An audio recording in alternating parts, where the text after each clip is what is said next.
তো সম্মানিত দর্শক, অনেকে আমাদেরকে প্রশ্ন করে থাকেন যে হুজুর, যে তারাবি নামাজের মধ্যে যে আমরা একটা দোয়া পড়ি, দোয়াটা কতটুকু শরীয়ত সম্মত?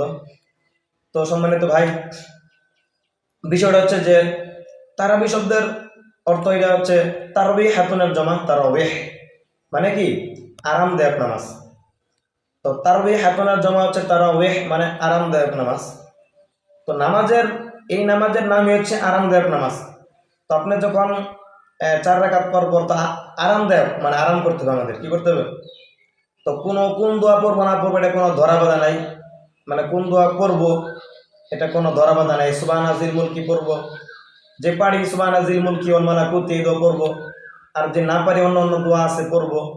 তো এই সুবহানা জিল মুলকি কেউ কি করবো না, আবশ্যক মনে করবো না। তো এই দোয়াটা যে ফতোয়া শামির মধ্যে লেখা আছে, কিন্তু সাহাবায়ে কেরাম, সাহাবী তাবেঈন, সাহাবী তাবি তাবি দাবি দাবি আইমে মুস্তাহিদ দ্বারা কি করে নাই, এই দোয়া করে নাই। তো খোলাফায়ে রাশিদিন এই দোয়া করে নাই।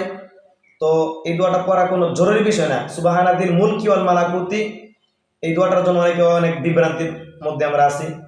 তো এই দোয়াটা পড়া কোনো জরুরি কোনো বিষয় না। এই দোয়াটা আপনি মন চাইলে পড়তে পারেন এবং মন চাইলে নাও পড়তে পারেন, কোনো সমস্যা নাই এই দোয়াটা। তো কেউ যদি আবশ্যক মনে করেন তাহলে কি হবে, তাহলে আপনাদেরকে কিন্তু আপনারা বেদাতের মধ্যে থাকবেন। কেন বেদাত? নবী করিম সাল্লাল্লাহু আলাইহি সাল্লাম বলেছেন, কুল্লু বিদআতিন দালালা ওয়া কুল্লু দালালাতিন ফিন্নার, যে সমস্ত বেদাত গুমরাহি, সমস্ত গুমরাহি জাহান্নামী। তো কেউ যদি আবশ্যক মনে করে যে মানে নফল ইবাদত, মুস্তাহাব ইবাদত, সুবহানাদিল মুলকি ওয়াল মালাকুতি এই দোয়াটা হচ্ছে মুস্তাহাব। এখন আপনি যদি আবশ্যক মনে করেন যে এই দোয়াটা আমাদের করতে হবে, তাহলে কিন্তু আপনার আমল বরবাদ হয়ে যাবে। কেমনি ভাবে আমল বরবাদ হবে? আমরা যখন তারাবি নামাজ পড়াই এবং পড়ি আসসালামু আলাইকুম ওয়া রাহমাতুল্লাহ, আসসালামু আলাইকুম ওয়া রাহমাতুল্লাহ, এটা বলে যখন সালাম পেরে আসসালামু আলাইকুম ওয়া রাহমাতুল্লাহ, আসসালামু আলাইকুম ওয়া রাহমাতুল্লাহ, সুবহানাদিল মুলকি ওয়াল মালাকুতি, তো এমনি ভাবে যদি আমরা আবশ্যক মনে করি তাহলে বেদাত হবে।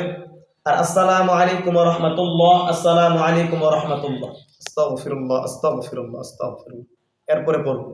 তো অনেকেই কি করে দেখা যায়, আমারও মসজিদে দেখা যায় আসসালামু আলাইকুম ওয়া রাহমাতুল্লাহ, আসসালামু আলাইকুম ওয়া রাহমাতুল্লাহ, সুবহানাদিল মুলকি ওয়াল মালাকুতি বলি। এরকম না, সমস্ত দোয়াই কিন্তু ভদ্রতার সহিত পড়তে হবে।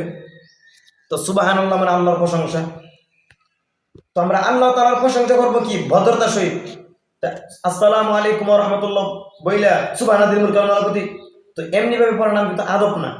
আমরা কি করব, আদব বজায় সমস্ত দোয়া কালাম পড়ব। তো যেই সমস্ত দোয়া কালাম হাদিস শরীফে নাই, সাহাবায়ে কেরাম করেন, এই সমস্ত দোয়া থেকে আমরা বিরত থাকব। তো আমাদের দেখা যায় অনেক বিজ্ঞ আলেম রয়েছে, মুফতি আব্দুল মালিক সাহেব, সে অনেক বড় আলেম।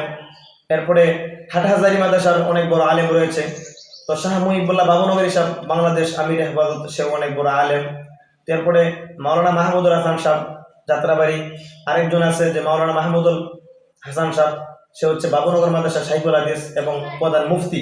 তো সে অনেক বিজ্ঞ আলেম, অনেক বড় আলেম। তাদের কাছ থেকে আপনারা কি করবেন, মাসালা সমাধান নেবেন। তো উলামায়ে কেরাম, বিজ্ঞ উলামায়ে কেরাম যারা আছে তাদের কাছ থেকে আপনারা মাসালা সমাধান জানবেন। তো সাধারণ যারা মাসালা দেয় তাদের কাছ থেকে আপনারা মাসালা নেবেন না। তো যে সমস্ত দোয়া হাদিস শরীফে উল্লেখ করা হয়েছে সেই সমস্ত দোয়া রমজান মাস পড়বেন। অনেক দোয়া আছে, রব্বি জাআলনি মুকিমাস সালাতি মিন যুররিয়াতি রব্বানা ওয়া তাকাব্বাল দুআ, রব্বানা সরিফ আন্নাল আযাবা জাহান্নাম ইন্না আযাবাহা কানা গরামা, এবং হাদিস শরীফের মধ্যে অনেক উল্লেখিত দোয়া রয়েছে। তো এই সুবহানাদিল মুলকির জন্য অনেকে মারামারি, কাটাকাটি, হানাহানি আমরা করি। অনেক দেখা যায় অনেক হুজুরের চাকরি চলে যায়। তো ভাই, এই সমস্ত মুস্তাহাব বিষয় আমরা কি করব, বাড়াবাড়ি যেন না করি।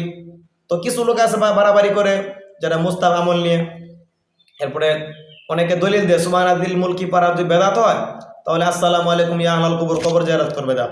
কত বড় জাহেলি মুরাক্কাব। বিসমিল্লাহি ওয়া সালাতু ওয়া সালামু আলা রাসূলিল্লাহ, আল্লাহুম্মা ইফতাহলি আবওয়াব রাহমাত, এই দোয়াটা তিরমিজি শরীফে কি করা আছে, উল্লেখ করা আছে। তো তিরমিজি শরীফে উল্লেখ করা আছে, এই জন্য আমরা পড়ি, আমরা আসলে ভুল বুঝি। তো সুবহানাদিল মুলকি এই দোয়াটা যদিও ফতোয়া সাহাবীর মধ্যে লেখা আছে, কিন্তু কোনো সাহাবায়ে কেরাম, সাহাবী তাবেঈন আইমে মুজতাহিদিন তারা এই দোয়াটা করে নাই। তো এই দোয়াটা আমরা না পড়লে ভালো। যদি পারি তাহলে পড়বো, করতে দিক দিয়ে ভালো, পারলে তো পড়লে ভালো, না পড়লে না পড়লে কোনো সমস্যা নাই। কিন্তু যদি কেউ আবশ্যক মনে করে পড়তে হবে তাহলে কি হবে, বেদাত হবে। তো এমনি অনেক তাসবিহ রয়েছে, তাসবিহ পড়বো। তো তারাবি শব্দের অর্থ হচ্ছে যে আরামদায়ক নামাজ। এখন আমরা আরাম কোন সময় করলাম, আসসালামু আলাইকুম ওয়া রাহমাতুল্লাহ, আসসালামু আলাইকুম ওয়া রাহমাতুল্লাহ, সুবহানাল্লাহি ওয়া বিহামদিহি। তো আমরা আরাম কোন সময় করলাম? এই নামাজের নামই হচ্ছে আরামদায়ক নামাজ। তো আমরা এই আরামদায়ক নামাজকে হারাম করলাম। কেমনে হারাম করলাম? এই সুবহানাল্লাহিল মুলকি বের আমাদের আমলটা কি করলাম? বরবাদ করলাম। তো এই জন্য অনেকে ফতোয়া দেয় কি যে আসসালামু আলাইকুম ইয়া আহলাল কুবুর, এই দোয়া করে বেদাত। তারা হচ্ছে জাহেল মোরাক্কাব, তারা তো কিতাব পড়তে পারে না, এক পৃষ্ঠা ইবারত দিলে তারা পড়তে পারতো না। ঠিক আছে, এই জন্য তারা জাহেল মোরাক্কাব, তারা মানে মাজার গোজারি বন্ড, তারা ফতোয়া দেবে কি এটা করা যায় সেইটা করা যায়, যে সমস্ত কাজ ইসলামের মধ্যে নাই, যেমন মাজার গোজারি, মিলাদ ক্যাম্প করা, তারা তো ওই দিকে ফতোয়া দিবে। কেননা তারা হচ্ছে পেট পূজারি, শুধু মাজার গোজারি নয়, তারা হচ্ছে পেট পূজারি। কেমনি তারা পেট পূজারি? তারা তো আজকে যদি তারা যে বিভিন্ন খানকানি আছে, তারা যদি মিলাদ ক্যাম্পকে যদি আজকে নাজাস মনে করে, তাহলে তাদের লক্ষ লক্ষ ভক্তবৃন্দ রয়েছে, তারা তো আজকে মুরিদ থাকবে না। কিন্তু এই দোয়া তো কিন্তু কোনো কোনো কিতাবের মধ্যে নাই। তাদেরকে যে বলা হয় যে তোমরা মিলাদ ক্যাম্প করো, কোনো সাহাবাই কেরাম করেছে নাকি, তোমরা আমাদেরকে দেখাও, তার একটা কিতাব থেকেও তারা দেখাইতে পারতাম। তারা তাদের চাপার জোরে তারা বহস করে কি করে হক্কানি উলামায়ে কেরাম রয়েছে, যেমন আমাদের অলিপুরি সাহেব মোনাজেরে জামান, তার সাথে অনেকে বহস করেছে, তার নাম শুনলে অনেক বেদাত ভয় পায়। যারা মিলাদ ক্যাম্প করে বিভিন্ন সিন্নি টিনি খায়, তারা তাদের নাম শুনলে ভয় পায়। সে আমাদের বাপদাদার আমল থেকেই তারা বহস করে আসছে, তাদের সাথে বহসে তারা যায় না। এমনি মানে বড় বড় চাপা দিবে, আমার সাথে বহস করতে আসো, আমার সাথে বহস করতে আসো, তারা কিন্তু বিজ্ঞ উলামায়ে কেরামদের কাছে তারা যায় না। তারা হুদাই মন গড়া ফতোয়া দেয়। তো এই সমস্ত মন গড়া ফতোয়া থেকে আমরা বিরত থাকবো। তো সমাজের মধ্যে যারা বিজ্ঞ আলেম রয়েছে, মুফতি সাহেব রয়েছে, এই সমস্ত আলেমদের কাছ থেকে আমরা ফতোয়া জানবো। যেই কাজটা নবী করিম সাল্লাল্লাহু আলাইহি সাল্লাম করেছে, তো সেই কাজটা আমরা কি করব? আমল করব। যেই কাজটা নবী করিম সাল্লাল্লাহু আলাইহি সাল্লাম করে নাই, তার সাহাবাই কেরাম করে নাই, এই সমস্ত আমল থেকে আমরা কি করব? বিরত থাকবো। তো সমাজের মধ্যে কিছু পেট পূজারি, মাজার গোজারি আলেম রয়েছে, এই সমস্ত পণ্ডিতদের কথা আমরা শুনবো না। তো নবী করিম সাল্লাল্লাহু আলাইহি সাল্লাম যেভাবে আমল করেছে, আমাদেরও সেইভাবে কি করতে হবে? আমল করতে হবে। এবং যে সমস্ত কাজ বেদাত, এই সমস্ত কাজ আমরা করব না। নবী করিম সাল্লাল্লাহু আলাইহি সাল্লাম বলেছেন কুল্লু বিদআতিন দালালা ও কুল্লু দালালাতিন ফিন্নার, যে সমস্ত বেদাত গুমরাহি, সমস্ত গুমরাহি হচ্ছে পথভ্রষ্ট জাহান্নামী। তো এই সমস্ত বেদাত কাজ আমরা যেন না করি। তো এই সমস্ত বেদাত কাজ থেকে আল্লাহ তাআলা আমাদেরকে হেফাজত করুক। তো তারাবি নামাজ হচ্ছে 20 রাকাত, অনেকে পরে 8 রাকাত। 8 রাকাত সহি হাদিস দ্বারা প্রমাণ, ঠিক আছে। এটা হচ্ছে তাহাজ্জুদের হাদিস, ঠিক আছে। তাহাজ্জুদের হাদিস দ্বারা তারা দলিল দেয়